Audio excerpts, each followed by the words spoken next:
오늘은 하나님께서 우리에게 사무엘하 6장 12절에서 22절의 말씀으로 다윗의 예배라는 제목으로 말씀을 주셨습니다. 이 말씀을 통해서 하나님의 크신 은혜와 또 위로를 받으시기를 더불어 소망합니다.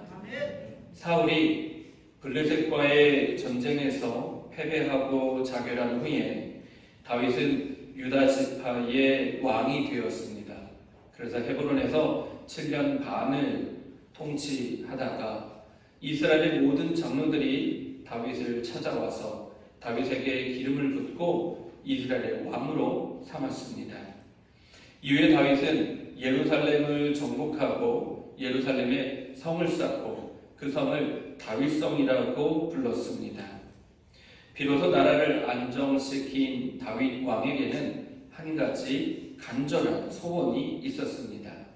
시편 27편 4절 말씀입니다. 주님, 나에게 단 하나의 소원이 있습니다. 나는 오직 그 하나만 구하겠습니다. 그것은 한평생 주님의 집에 살면서 주님의 자비로우신 모습을 보는 것과 성전에서 주님과 의논하면서 살아가는 것입니다. 아멘. 다윗은 하나님과 살고 싶었습니다.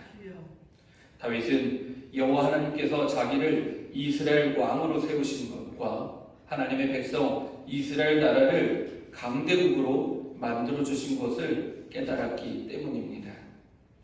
그렇다고 해서 다윗이 하나님께서 자기를 왕으로 세워주셨기 때문에 하나님을 사랑하는 것은 아닙니다. 오히려 왕이 되기 훨씬 이전부터 목동으로 양을 치던 시절부터 다윗은 여호와 하나님을 진심으로 사랑했습니다. 심지어 다윗은요, 왕이 되게 해달라고 기도한 적도 없었습니다. 왕이 되기 위해서 하나님을 이용하지도 않았습니다. 단지 다윗은 하나님을 사랑했습니다. 그래서 하나님과 살고 싶었던 것입니다. 다윗은 하나님과 함께 살고 싶어서 하나님을 자기 집으로 모시기로 결심합니다. 그래서 법궤를 가져오기로 합니다. 이스라엘 백성들에게 하나님의 임재의 상징은 법궤였습니다. 이 법궤는 언약궤, 증거궤, 속죄소, 시은좌라고도 불리기도 합니다. 출애굽 시절에 하나님께서는 모세를 시내산으로 부르셨고 모세에게 성막에 들어갈 기구와 법궤를 만들라고 명령하시고 모든 것들을 보여주셨습니다. 그래서 모세는 부살렐이라는 사람에게 하나님이 보여주신 것을 다 말로 전하였고 부살렐은 성령 충만함을 받아서 하나님의 말씀에 따라 성막과 모든 기구와 법궤를 만들었습니다. 하나님은 이 법궤 안에 십계명 돌판을 넣으라고 말씀하셨습니다. 출애굽기 25장 10절 말씀입니다. 아카시아 나무로 궤를 만들어라. 내가 너에게 줄 증거판을 그 궤 속에 넣어두어라. 순금으로 속죄판을 만들어라. 내가 거기에서 너를 만나겠다. 내가 속죄판 위, 곧 증거궤 위에 있는 두 그룹 사이에서 이스라엘 자손에게 명할 모든 말을 너에게 일러주겠다. 아멘. 그리고 덮개, 곧 속죄판에서 이스라엘 백성들을 만나주시겠다고 말씀하셨습니다. 그래서 덮개는 하나님의 임재의 상징이며 실제로 1년에 한 번 대속죄일에 대제사장은 지성소 안에 있는 법궤 앞으로 나아가서 하나님을 만났습니다. 또 다윗이 법궤를 자기 다윗성으로 옮기려고 했던 다른 이유가 하나 더 있습니다. 역대상 13장 3절 말씀입니다. 우리 모두 하나님의 궤를 우리에게로 옮겨오도록 합시다. 사울 시대에는 우리가 궤 앞에서 하나님의 뜻을 여쭈어 볼 수가 없지 않았습니까? 라고 기록되어 있습니다. 그러니까 사울왕이 다스렸던 때에 이스라엘 백성들 또 사울왕 다른 사람들은 하나님의 법궤 앞에 나아가서 하나님께 물어보거나 기도한 일이 없다는 것입니다. 그것이 너무나 안타깝기 때문에 다윗은 법궤를 다윗성으로 가지고 와서 하나님께 예배하고 또 하나님께 기도하고 하나님의 뜻을 구하려고 한 것입니다. 아멘. 누구보다 하나님을 사랑하고 의지했던 다윗은 하나님께서 임재하시는 언약궤를 자기 집으로 가져오기로 결심하고 그리고 3만 명의 군사들을 징집합니다. 본래 언약궤는 성막 안쪽 지성소에 두어야 합니다. 그런데 약 70년 전에 법궤를 블레셋에게 빼앗긴 이후에 법궤는 다시 기럇 여아림이라는 마을에 아비나답이라는 사람의 집에 옮겨지게 됩니다. 그래서 다윗은 법궤가 어디 있는지 알아내고 그 법궤를 실로에 있는 성막으로 가져다 놓기보다는 자기가 있는 예루살렘 다윗성 보다 더 안전한 곳으로 가져오기로 결심한 것입니다. 아멘. 다윗은 3만 명의 군사를 동원해서 언약궤, 법궤를 수레에 싣고 운반합니다. 그런데 그 과정에서 그 수레가 돌불에 걸려서 흔들거렸고 그래서 법궤가 떨어질 뻔했습니다. 그때 법궤를 옆에서 호위하던 아비나답의 아들 우사가 하나님의 언약궤 이 법궤를 손으로 붙잡게 됩니다. 그리고 그 즉시 죽게 됩니다. 이로 인해서 다윗은 굉장히 화가 나고 속상했고 언약궤를 운반하는 모든 일을 멈추게 됩니다. 그 언약궤는 오벳에돔이라는 사람의 집에 보관되었습니다. 약 3개월 동안 이 법궤가 오벳에돔의 집에 있었기 때문에 주님은 오벳에돔과 그의 집에 큰 복을 주십니다. 하나님께서 오벳에돔의 집에 복을 내리셨다는 소식을 듣고 다윗은 다시 법궤를 다윗성으로 가져오려고 합니다. 그리고 그 지난 3개월 동안 법궤를 어떻게 운반해야 하는지 연구하였고 그 방법을 알아냈습니다. 그 방법은 레위 지파 사람들이 법궤를 어깨에 메고 옮겨야 하는 것이었습니다. 민수기 4장 15절 말씀입니다. 진 이동을 앞두고 고앗 자손이 와서 그것들을 둘러매고 간다. 이때에 거룩한 물건들이 그들의 몸에 닿았다가는 죽는다. 이처럼 회막에 거룩한 물건을 옮기는 일은 바로 고앗 자손이 맡는다. 고앗 자손은 레위 지파의 한 가문입니다. 그래서 다윗은 하나님의 법궤를 옮기기 위해서 이스라엘 모든 백성들을 예루살렘 성으로 불러 모았고 그 중에 레위 지파 가운데 6가문 876명을 따로 세웠습니다. 그리고 레위 지파 사람들 가운데 찬양의 은사가 있는 사람들을 선별해서 찬양대를 조직하고 법궤를 옮기는 동안 큰 소리로 즐겁게 하나님을 찬양하게 하였습니다. 마침내 레위 지파 사람들이 법궤를 어깨에 메고 첫 걸음을 내디뎠습니다. 그 광경을 바라봤던 다윗의 마음이 어땠겠습니까? 무척 기쁘고 흥분되고 즐거웠을 것입니다. 하나님은 다윗과 이스라엘 백성들이 얼마나 하나님을 경외하고 사랑하는지 그들의 마음을 보셨고 그들의 마음을 받아주셨습니다. 그래서 그들이 언약궤를 운반하는 것을 하나님께서 친히 도와주셨습니다. 역대상 15장 26절 말씀입니다. 하나님께서 주님의 언약궤를 운반하는 레위 사람들을 도우셨으므로 그들이 수송아지 7마리와 순양 7마리를 제물로 잡아서 바쳤다. 법궤를 옮기는데 하나님께서 친히 도움을 주셨다는 것입니다. 다윗은 얼마나 기뻤는지 모시로 만든 에봇만을 거치고 주님 앞에서 온 힘을 다하여 힘차게 춤을 추었습니다. 오늘 본문 14절입니다. 그리고 다윗은 모시로 만든 에봇만을 걸치고 주님 앞에서 온 힘을 다하여 힘차게 춤을 추었다. 여기서 흥미로운 장면은요, 다윗이 모시로 만든 에봇만을 걸쳤다는 것입니다. 평상시에 다윗은 이스라엘의 왕이었기 때문에 왕의 복장을 입고 생활하였습니다. 하지만 법궤를 운반하는 중에는요, 하나님께 경배하고 찬양하기 위해서 제사장들이 입는 모시 에봇을 입었다는 것입니다. 다윗은 하나님 앞에서 스스로를 낮추기 위하여 왕의 옷을 벗고 예배자의 옷을 입었습니다. 하나님 앞에서 이스라엘의 왕이 아닌 일평생 자신을 주님의 종이라고 호칭하며 겸손하게 종으로 나아가는 것입니다. 사무엘하 7장을 보면 다윗의 기도가 나와 있는데요. 다윗의 기도를 보면 다윗이 늘 하나님 앞에서 자기를 주의 종이라고 부르고 있습니다. 사무엘하 7장 25절 26절입니다. 주 하나님, 주님께서 주님의 종과 이 종의 집안에 약속하여 주신 말씀이 영원히 변치 않게 하여 주십시오. 그래서 사람들이 만군의 주님께서 이스라엘의 하나님이시다 하고 외치며 주님의 이름을 영원토록 높이게 하시고 주님의 종 다윗의 집안도 주님 앞에서 튼튼히 서게 해주시기를 바랍니다. 이처럼 다윗은 하나님 앞에서 이스라엘 왕으로 나아가는 것이 아니라 주의 종으로, 주님의 종으로 나아갔습니다. 또 다윗은 주님 앞에서 온 힘을 다하여 춤을 췄다고 기록하고 있습니다. 이때 춤을 춘다라는 단어는요, 히브리어로 두 가지 단어가 있는데 첫 번째는 라카드라는 단어입니다. 라카드라는 단어는 음악에 맞추어서 멋지게 고상하게 추는 춤을 의미합니다. 여러분이 아시는 발레나 전통 무용 그런 춤과 같은 음악에 맞춰서 추는 우아한 춤을 라카드라고 합니다.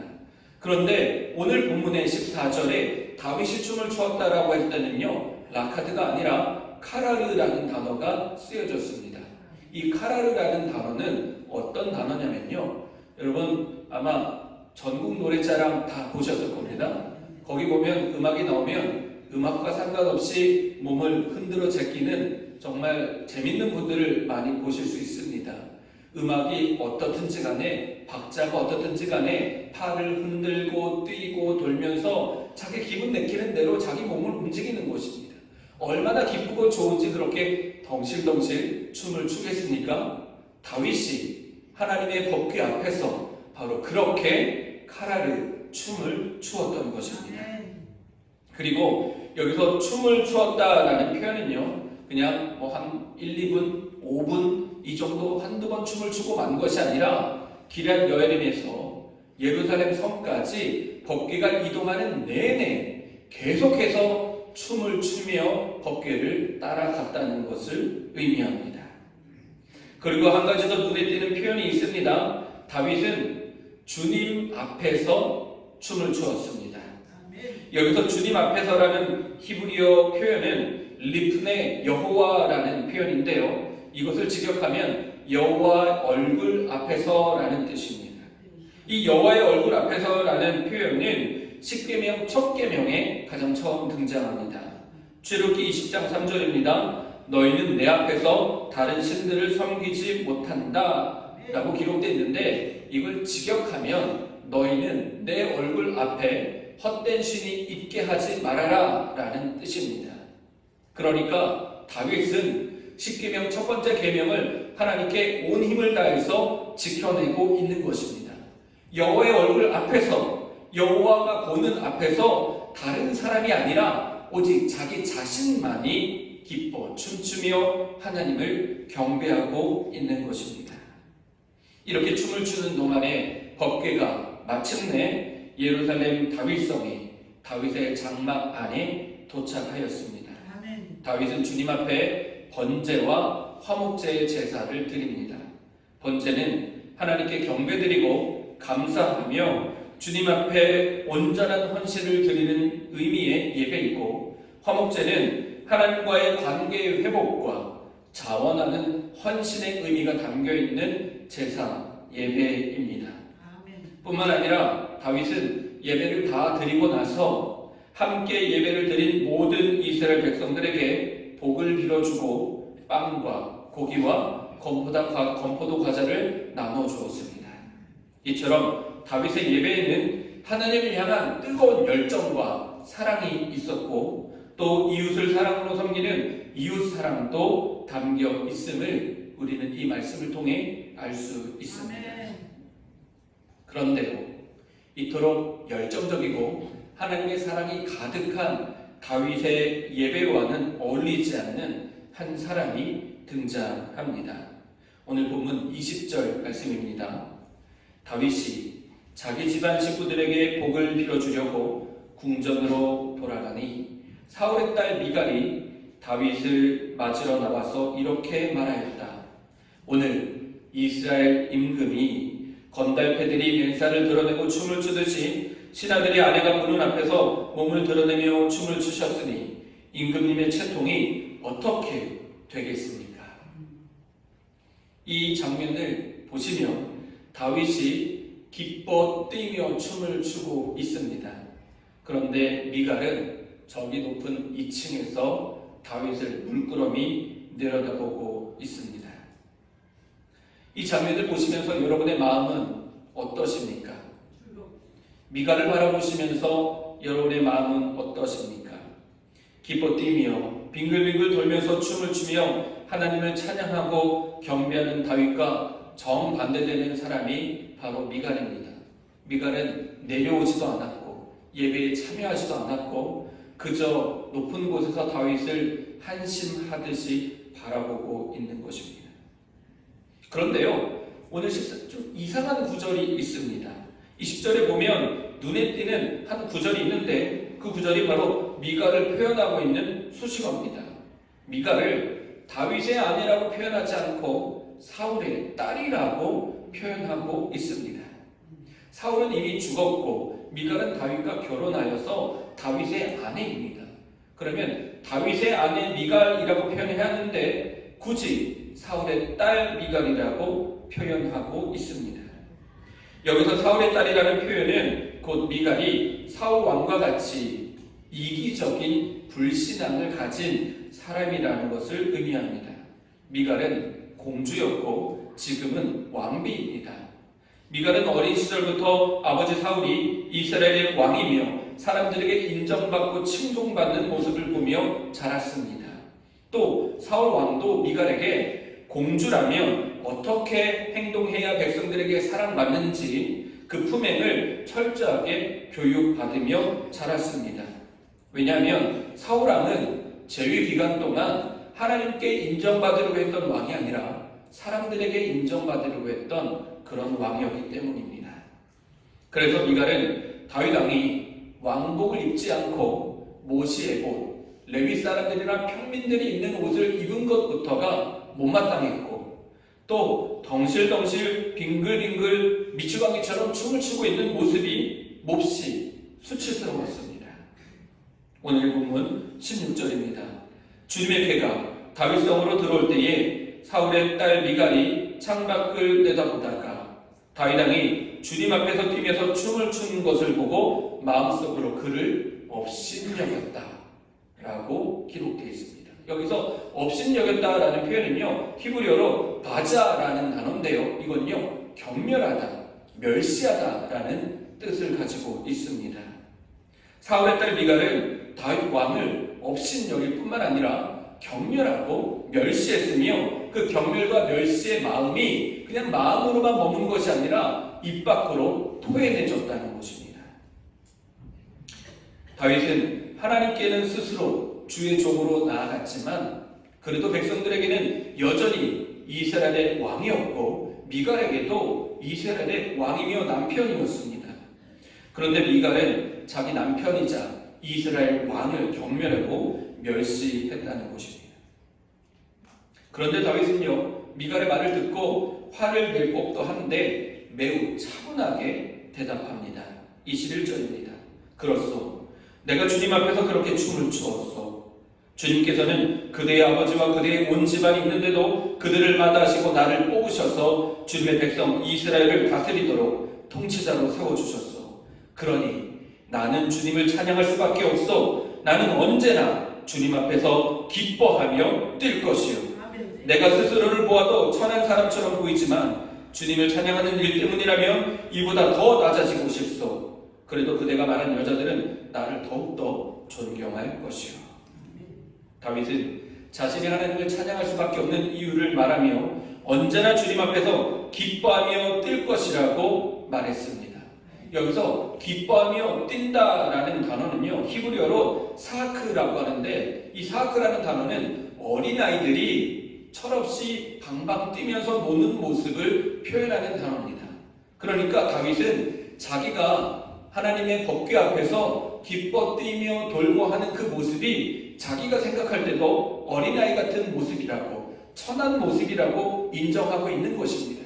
하지만 그보다 더 중요한 것이 자기가 비록 그렇게 철부지 어린아이 같은 모습일지라도, 천한 사람의 모습과 같을지라도 주님을 찬양하는 일이라면 더욱더 낮아지고 싶다고 고백하고 있는 것입니다. 사랑하는 성도 여러분, 하나님이 보시기에는 누가 더 좋아 보이겠습니까? 왕비의 채통을 지키며 그리 좋다고 천박하게 춤을 추고 있는 자기 남편이자 이스라엘 왕을 경멸하고 있는 미갈이겠습니까? 아니면 하나님을 찬양하는 일에 있어서, 하나님을 예배하는 일에 있어서는 왕의 채통이나 체면, 부끄러움, 다른 사람들의 시선은 개의치 않고 하나님을 사랑하는 마음을 온몸으로 표현하며 예배하는 다윗이겠습니까? 여러분은 미갈의 마음을 가지고 계십니까? 아니면 다윗의 마음을 가지고 계십니까? 다윗은 여호와의 얼굴 앞에서 춤을 추었습니다. 여호와의 얼굴 앞에는 다른 우상도 없거니와 다른 사람도 없고 부끄러움도 채통도 체면도 아무것도 없고 오직 어린아이와 같이 기뻐 뛰며 춤을 추며 하나님을 경배하는 다윗만 있었습니다. 하나님과 다윗 사이에는 그 어떤 것도 끼어들 틈이 없었다는 것입니다. 우리 예배도 마찬가지입니다. 우리가 이토록 사랑하고 감사한 하나님을 예배함에 있어서, 여호와의 얼굴 앞에서 예배를 함에 있어서 우리가 부끄러울 것이 무엇이며 체면, 채통이 무엇이 필요하겠습니까? 하나님께서 기뻐하시는 예배자는 영화관의 관객이 아닙니다. 마음과 뜻과 힘과 정성을 다하여 온 마음으로, 온 몸으로 하나님을 예배하며 춤추는 예배자만이 있을 뿐입니다. 지난 주일 월요일 밤에 이곳에서 무릎을 꿇고 하나님께 기도했습니다. 하나님, 앞으로 39년 동안 장애교회가 어떻게 나아가야 하겠습니까? 100주년의 꿈을 늘 우리가 말하며 100주년의 꿈을 위해서 기도하고 있는데, 이 100주년은 그냥 단순히 말로만 한다고 될 일이 아니라는 것입니다. 그래서 하나님, 39년을 어떻게 나아가야 합니까? 기도하는데 하나님께서 제 마음에 오늘 본문 말씀을 떠오르게 해주셨습니다. 하나님이 바라시는 것은 기뻐 춤추는 예배자 다윗과 같은 사람들이라는 것입니다. 이 땅에 가장 우선이 되는 교회의 존재의 목적은 영과 진리로 하나님을 예배하는 것입니다. 이것은 장위교회, 우리 교회뿐만 아니라 이 땅의 모든 교회의 존재의 목적이기도 합니다. 이것은 하나님께서 그토록 간절히 갈망하시는 하나님의 바람이기도 합니다. 구약시대에는요, 예배 처소가 세 군데가 나옵니다. 첫 번째는 모세가 하나님의 명령을 받아서 만든 회막입니다. 두 번째는 다윗이 법궤를 모시기 위해서 만든 임시 장막입니다. 그리고 세 번째는 솔로몬의 아들이 지은 솔로몬 성전입니다. 회막은 하나님의 말씀대로 만들어져서 그 안에 번제단, 물두멍, 성소, 지성소, 휘장 등 모든 것이 잘 갖추어져 있었습니다. 솔로몬의 성전은 어떻습니까? 솔로몬의 성전은 성막 못지않게 잘 갖춰졌고 심지어 금으로 화려하게 장식까지 된 정말 아름다운 예배 처소입니다. 하지만 이에 비해 다윗의 장막은 다윗이 법궤를 놓기 위해서 만든 임시 장막이었기 때문에 성막이나 성전에 비하면 제대로 된 것이 하나도 없는 그런 장막이었습니다. 그런데요, 다윗이 죽고 250년 후에 북이스라엘 여로보암 2세가 북이스라엘을 다스릴 때, 그때 이스라엘 백성들이 여전히 금송아지를 섬기고 우상을 섬기는 그것을 하나님께서 한탄하시며 속상해하시면서 아모스 선지자에게 이렇게 말씀을 전하였습니다. 아모스 9장 11절입니다. 내가 돌아와서 다윗의 무너진 장막을 다시 지으며 또 그 허물어진 것을 다시 지어 일으키리니. 하나님께서 간절히 갈망하셨던, 다시 보고 싶으셨던, 하나님께서 그리워하셨던 장막은 바로 다윗의 장막이었다는 것입니다. 실로에 있는 회막이나 예루살렘에 있는 크고 화려한 장막이 아니라 비록 외형은 볼품없지만 하나님을 뜨겁게 사랑했던, 다윗이 기뻐 춤추었던 다윗의 장막을 그리워하셨다는 것입니다. 하나님께서는 다윗의 예배를 그리워하셨습니다. 그래서 다윗의 장막을 다시 일으키시겠다고 친히 말씀하셨습니다. 모세가 만들었던 실로의 회막에서는 486년간 예배가 지속되었습니다. 솔로몬이 지은 솔로몬의 성전에서는 250년간 예배가 이어졌습니다. 하지만 다윗의 장막에서는요, 불과 44년밖에 예배를 드리지 않았습니다. 그런데 하나님께서는 솔로몬의 회막, 모세의 회막, 솔로몬의 성전이 아니라 다윗의 장막을 그리워하셨다는 것입니다. 사랑하는 성도 여러분, 간절히 바라기는 우리 하나님 아버지께서 우리 장위교회 예배를 다윗의 장막과 같이 기뻐하셨으면 좋겠습니다. 우리가 예배 드릴 때 저 천국에서 하나님께서 천사들을 부르시며 이봐 가브리엘, 이봐 미가엘, 이 장위교회 예배들을 좀 보아라. 이 예배가 마치 다윗의 장막과 같은 예배가 아니냐, 다윗의 장막의 예배가 생각나지 않느냐 라고 기뻐하시며 칭찬하셨으면 좋겠습니다. 말씀을 정리하겠습니다. 모세의 회막과 솔로몬의 성전, 그리고 다윗의 장막에 어떤 차이가 있는지 혹시 아십니까? 모세의 회막과 솔로몬의 성전에는 지성소와 성소가 있고 또 휘장이 있었습니다. 그래서 이스라엘 백성들은 법궤를 볼 수도 없었고, 이스라엘 백성들 가운데 대제사장 한 사람만이 그 성소를 열고 휘장을 열고 지성소에 들어가 1년에 단 한 번만 하나님의 법궤를, 또 법궤에 임재하시는 하나님을 만날 수 있었습니다. 그런데 다윗의 장막에는 휘장도 지성소도 성소도 없었다는 것입니다. 그냥 법궤와 법궤를 마주한 이스라엘 백성들, 그리고 다윗만이 있었다는 것입니다. 또 다윗의 장막에는 4,000명의 찬양대가 24시간 동안 내내 쉬지 않고 하나님을 찬양하였고, 또 다윗은 언제라도 장막으로 달려가 하나님의 법궤 여호와의 얼굴 앞에서 기뻐 뛰며 춤을 출 수 있었다는 것입니다. 또 무슨 일을 결정할 때든지 언제든 다윗은 하나님의 법궤 앞으로 달려나가 하나님께 묻고 기도하고 상의하였다는 것이죠. 사랑하는 성도 여러분, 그런데요, 우리 교회에도 휘장이 없습니다. 우리도 언제든 여호와의 얼굴 앞에 나아가 하나님 앞에서 기뻐 뛰며 춤추며 하나님을 경배할 수 있다는 것입니다. 하나님을 예배하는 시간에는 사울의 딸 밀가와 같은 마음은 필요 없습니다. 어떤 채통, 체면도 필요 없습니다.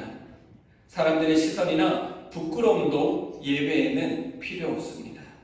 오직 다윗처럼 온 마음을 다하여 온 힘을 다하여서 이와 같이 기뻐 뛰며 춤추며 예배하면 그만입니다. 우리 장인교회 예배가 하나님께서 기뻐하시는 영과 진리의 예배가 되기를, 우리 모든 성도님들이 다윗과 같이 들썩들썩하면서 하나님을 찬양하고 기뻐하는 다윗의 장막과 같은 그런 예배자들이 되시기를 주님의 이름으로 간절히 축원합니다. 기도하겠습니다. 좋으신 하나님, 우리에게 은혜를 베풀어 주셔서 하나님의 기뻐하시는 예배가 무엇인지 보여주시고 깨닫게 해주심에 감사드립니다. 하나님, 우리가 다윗의 장막과 같은 예배를 드리게 하여 주시옵소서. 다윗과 같은 예배자가 되게 하여 주시옵소서. 앞으로 39년을 달려나아감에 있어서 무엇보다 열심을 다하여서 다윗과 같이 기뻐 뛰며 춤추는 예배자들이 되게 하여 주시옵소서. 감사드리며 예수님의 이름으로 기도합니다. 아멘.